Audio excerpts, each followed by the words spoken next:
Hey, what's up everyone? Jay here. Today I'm doing a video I have wanted to do for a long time. I don't know why I waited so long to do this, but it is the ultimate AIO shootout. And what I have over here is an Arctic Freezer 3. Hey, not sponsored by Arctic, by the way. I want to point this out. This looks like a very Arctic sponsored video, but I bought all of these because I went, you know what? I need some more coolers and I want to try some brands that I haven't tried in a while, and Arctic's been around forever. Spoiler alert, these are the best AIOs, in my opinion, that you can buy for the price today, period. End of story, roll credits. I didn't give you any data, but it doesn't matter. It does matter. I'm gonna give you the data in a second. Anyway, right after I roll this ad. iBuyPower offers several entry points for new gamers that want an out-of-the-box premium PC gaming experience. Whether they purchase one of their many RDY pre-built gaming PCs like the Valorant Victa B001, or an easy builder PC based on the most popular games and allocated budget, or a completely custom build like my build, which was made when I visited iBuyPower in April, anyone can jump right into PC gaming thanks to the multiple solutions offered by iBuyPower, who is also celebrating their 25th anniversary this year. Enter code J before checking out to receive $50 off RDY systems over $999, or 5% off custom builds over $999. So to start configuring your next PC, head to the sponsored link in the description below. So what I've always wanted to do is do a true comparison on a lockdown test environment with a 240 versus a 280 versus a 360, and enter the big boy 420. So the 420 AIO is kind of a unicorn. You don't find very many of these, but I needed new AIOs for our test benches. And I wanted to know, what is the best AIO you can get for the cost? Now, best is very subjective. There's a lot of things that would call it best. For instance, a lot of people might look at this and say, there's no LCD screen, therefore it's not the best. But in my opinion, the LCD screen has nothing to do with cooling whatsoever. So if we're testing the best cooler, it has to do with its cooling properties. Now, one of the things that, again, quick overview for the Arctic cooler. This isn't a review of the Arctic cooler. It's a comparison of the radiator sizes between the two, or four. And what's nice about these is the fact that they have the same fans, the same pumps, the same cold plates, the same everything to get it as a more lockdown test environment as we can possibly do. So one thing I want to point out that I really like about these coolers, and I didn't expect until I opened them up, one, they only work on LGA 1700 and up. LGA 1700 in the upcoming 1851, which is the new Core Next whatever crap Intel's calling it. And the mounting mechanism is a contact frame. I was not expecting this. This kind of sucks when we're changing out CPUs, as it means 6 screws to undo instead of 4, but that's okay because it guarantees that we're getting the best contact we could possibly get with an Intel-based IHS. So the way the contact frame works is you take off the socket retention clips, you keep the back plate on, you put the 4 screws that are included with it, tighten it down, and then these 2 screws on the side is the way that the pump locks down. And then on top of the cold plate are 2 captive tension screws that just lock down onto the cold plate. So this, I know these have been reviewed in the past by other content creators. I hadn't checked it out. It's not until I bought them and I went to install them that I went, whoa, okay, this is awesome. Also too, this is a magnetic cover that goes on top of the pump. It's got an RGB turbine fan looking deal, but it's not just a turbine fan looking deal. There's actually a downfire fan in there, which is designed to allow a downfire air cooling solution for the VRMs and chokes and everything around the socket. Because if you don't have an air cooler moving air, you don't get as much airflow around the socket area, which has heat generating there, which needs cooling as well. One thing too to point out, it is a single plug scenario where it comes to making everything work. So coming off of the pump, we have an ARGB header, which this is for getting the RGB signal to the cooler turbine looking fan, as well as the fans that are on the coolers, because all the wires run through the tubing. So you don't have to install the fans or anything. They come pre-installed, and it has 2 cables that plug into the side of the pump. One of them is just nothing but a single fan, PWM 4-pin fan header that goes into your AIO pump on your motherboard or your CPU fan header or whatnot. Or it comes with a breakout cable that has 3 fan headers on there. VRM fan, which is this guy, your radiator fans, which are those guys, and your pump. So you could control those 3 individually if you want. So for these tests, I just had everything plugged into the AIO header with the single breakout cable, the single plug cable, and everything set to 100% for these tests. Let's talk about price real quick, because again, this is not a review of the cooler itself, it's a comparison video. And again, not sponsored, I have to reiterate this. The prices are insane. So the 240 is $87. The 280 is $97. And these are Amazon prices as of today, by the way, in late or mid-August 2024. $108 for the 360, which is already super competitive, and $115 for the 420. If you think about the fact that it comes with a contact frame, It doesn't have a typical pump layout where the pump is on top of the cold plate like an Asetek design. It is a custom standalone design developed by Arctic where the pump is actually upright, and it's got RGB included, which a lot of people don't like. Guess what? They have non-RGB versions that you can get as well and save a few bucks actually. And the fact that it has that breakout cable, I think these prices are absolutely, jeez. The 420 couldn't believe it either, apparently. Anyway, there's only a $28 difference between the 420 and the 240. That is nuts to me. So when it comes to pricing in an era when we can have $300 AIOs, these are a breath of fresh air, all pun intended. One other thing I want to point out is these are not the typical 30 mil thick radiators you find on AIOs. They are 45 mil thick radiators. Now obviously we have a copper cold plate and we have aluminum radiator. Galvanic corrosion is not really a problem with AIOs these days because most of the companies have figured out chemically what kind of coolants they can use inside these AIOs so that galvanic corrosion is not an issue. Anyway, the build quality and everything is just absolutely above anything I've ever felt with an AIO. So these were surprises when I unboxed them and was setting them up. I didn't even realize that it had contact plates and all that, or contact frames and all that. So I'm just super happy with the results and everything. Let's talk about the results now. So the testing methodology, this was a 30-minute OCCT AVX2 instruction. So what you're gonna notice is the frequencies are actually a little downclocked versus something like Cinebench or whatever, because Intel CPUs and most motherboards, I think AMD does it now as well, have AVX offsets. Because of the instruction set and the way AVX works, it can generate a lot of heat and a lot of power draw. So most motherboards will actually offset AVX instructions by a few hundred megahertz. Doesn't matter, what we're looking for here is trying to pump as much stress into these coolers as we possibly could in a real world type of scenario, by the way, something that's more realistic. I mean, we could run a blender test for an hour and definitely push these things, but all 4 runs between all 4 coolers were at 253 watts, so it doesn't matter what the test is, it was never gonna exceed that.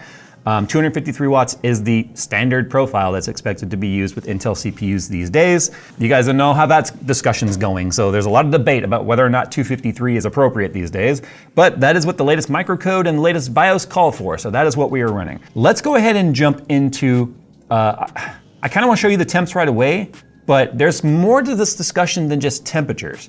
See, I could have just done this test with 30-minute runs in a controlled 70-degree Fahrenheit environment, which we have in this room. It's very temp controlled, so the ambient temperatures aren't really playing a role here. You would just look at the temps and say, okay, best, second best, third best, fourth best, whatever. But there's actually so much more at play here. And even though we're locked at 253 watts, there's a lot that happens. So let's look at the vid first of all, or the voltage. This is the average vid across all of the cores. That's including the E cores. So if you look at the chart as it sort of populates here, you can see the green line, or the 240 AIO, has quite a bouncy vid. It's kind of spiking, it's coming down, it's dropping quite a bit, it's coming back up. And that's pretty common given the type of AVX workload that we're putting on the cooler. But as the cooler starts to saturate, it stays fairly consistent, but there's not as much of a drop towards the middle, but there's also not as much of a peak. It's sort of normalizing as the temp normalizes into a more steady state. If we take a look at the 280, we notice there's a lot less fluctuation. So the orange line here is the 280 cooler, and we're seeing a lot less bounciness, if you will, if the vid. Now, one thing that correlates with vid is obviously gonna be frequency, and we'll take a look at that chart next. It's actually very, very interesting when we look at frequencies. But as we move up to the larger coolers, you can see the pink line with the 360 and the blue line with the 420 are very steady. They're very, very steady and they're very thin in the middle. In fact, the 420 allowed us to see a little bit more voltage available to the cooler or to the CPU because of the fact that the temps were better, which means we're able to sustain slightly higher clocks, which is also going to equal slightly higher voltage. So it's one of those things where by having better cooling, we actually saw better power delivery to our CPU, which translates to better frequencies. And that's what we're going to see on this next chart here. So if we take a look, this is E-core and P-core, by the way. So the green line is P-core 240, orange line is 280, the pink line is the 360, and the blue line is the 420. Do you notice how with the blue line, which is our 420, it is on the P-core, it's actually closer. So we're seeing a little bit less of a spike, but a little bit less of a drop. So we're seeing a more consistent frequency. And that's actually preferred for performance rather than seeing the frequency go up, down, up, down. We'd like it to stay more median in the middle rather than having a lot of fluctuation up and down, because if you average the amount of time the frequency stays down on those low spikes, that equates to lower performance over time if you're doing a timed process or something like rendering videos or something like that. So long processes could actually suffer from the low spikes or the low valleys, if you will. But look at the E-cores. This is where we are able to figure out where the extra voltage draw was coming from on the vid chart. Because if you look at the E-cores on the 240, 280, and 360, they're fluctuating around about 50 to 75 megahertz. But if you take a look at the blue line, which is the 420, the E-cores are solid. There's a couple of spikes and valleys in there, but it is a solid straight line.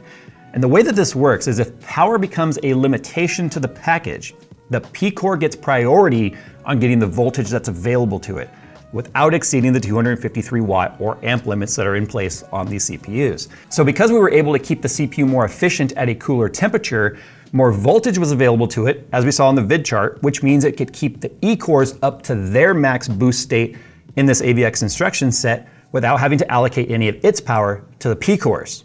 So again, this was, if I was debating not even doing a frequency chart until I just said, well, let me put the data on the chart and see what it looks like. It actually is a very telling story that the 420 benefited across the board, especially when it comes to the E-cores. This actually equated to about a 500-point R23 score improvement with the 420 versus the other three radiators when I was just kind of doing some spot checking on each one of these. So Cinebench R23 wasn't on my charts, but we saw 500 points on average improvement with the 420 over the 240. That's pretty insane, to be honest. So when you take a look at the 253 watt power limit chart, it looks like a straight line. If we have our chart set between 0 and 300 watts, you can see the 253 line just looks pretty damn solid. Doesn't look like there's much happening here on the surface. However, if we zoom that chart in and we just make a range between like 240 and 260, yes, these are very nominal differences that you're probably never gonna notice. You would never notice in just day-to-day use cases. You can see the green line has a lot of spikes to 254, which is actually slightly above it, because remember, heat equals efficiency loss. If your CPU is getting hotter, then that means there's actual power loss through efficiency with heat. But you can see to compensate for that sudden spike is it drops the frequency suddenly, which drops the power a little bit. So you get these fluctuations all over the place on the power draw. As soon as we go to the larger coolers, and the 420 as well, so the 280, 360, and 420, it's a much more steady line. Now, of course, as we zoom in, we're only looking at a 2 watt difference here between the highest and lowest.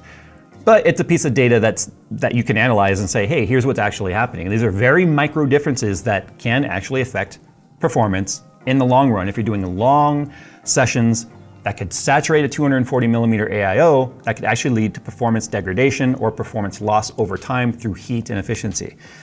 But the temperatures, that's why you came. The temperature charts tell the story exactly as the power shows it. Our 240 AIO was actually getting anywhere between 83 to 85 C once the temperature normalized. And that's why we do 30-minute tests, because we're looking for normalization of the liquid inside the AIOs. Fortunately, AIOs don't have huge volumes of liquid, so it doesn't take a long time for those to happen. But as we look at the larger coolers, the 280 gave us a pretty big drop down to about 78 C on average. The 360 dropped us down even more to about 73, 74 C on average, and the 420 dropped us down to an average of 71. So we're seeing over 10-degree drop between the 240 and the 420. It would have been interesting to see if I could have gotten a 480 or a 560 to see if that would come down even more, but I don't think so at this point. I think the point of diminishing returns would start right here, where we would have larger space larger coolers that don't fit in cases these days, and then just not really give us any additional results over this. But if you take a look at the temperature charts, man, they're a little more eye-opening. I did not expect the difference between the 360 and the 420 to be as big as it was. And because if you look at the vid and the power draw, as we showed, as well as the frequencies, you can see that the tests are pretty much apples to apples. It is a very locked down environment, giving us a very consistent result. So this was actually more eye-opening than I expected it to be. I expected to basically come and say, well, you know what, the 280, 360 is probably all you need. In most instances, that would be true if we're comparing something that has a big price gap.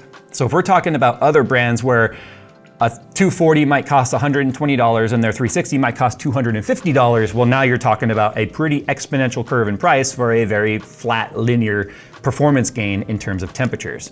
But when you take into account something like the Arctic, hashtag not sponsored, because it's not, and it sure sounds like it is. I know the way this sounds, but I paid for these stupid things. In fact, they offered to send these to me like a long time ago, and I just didn't respond because I lost track, I got busy, I didn't respond. I feel like a now. But they're getting their money's worth for free now, I guess, because look at all this free advertising, because it's performing so damn good. But because of the price delta of $28 between the big boy and, you know, the 240, that's like one fan these days. So anyway, there you go. I really wanted to do this test for a long time. I'm glad I finally did it because it taught me more than just, here's what the max temp difference is. And one other thing I want to point out as we look at the temperature charts, which I thought was quite interesting. I always assumed, so the larger cooler is going to have a larger amount of volume, right? It has longer tubes and maybe they're not longer. They kind of look longer, but maybe, doesn't matter. It has a larger volume of fluid. Maybe not a lot larger than the 240, but probably near double the amount of fluid. So my water cooling brain just assumed it might take that much percentage longer. Like let's say it's got 40% more fluid, it might take 40% longer to reach equilibrium. But the chart shows the 240 and the 420 each reach equilibrium, liquidlibrium, we should start calling it that, at roughly the same time. That's the crazy thing. And the crazy thing too is once the test stops, you can see they all drop down at exactly the same rate. But the 420, as you can see, pulls it down lower quicker. So as it shoots down, as the load's dropped and the CPU goes to idle, you can see that the 420 is actually about 5C lower at the new floor instantly than the other three coolers. So clearly, size matters. If you learned nothing today, more than this piece of advice you're gonna get from Jay, don't let people tell you it's not about the size, it's about how you use it. It's about how well you can use the bigger size.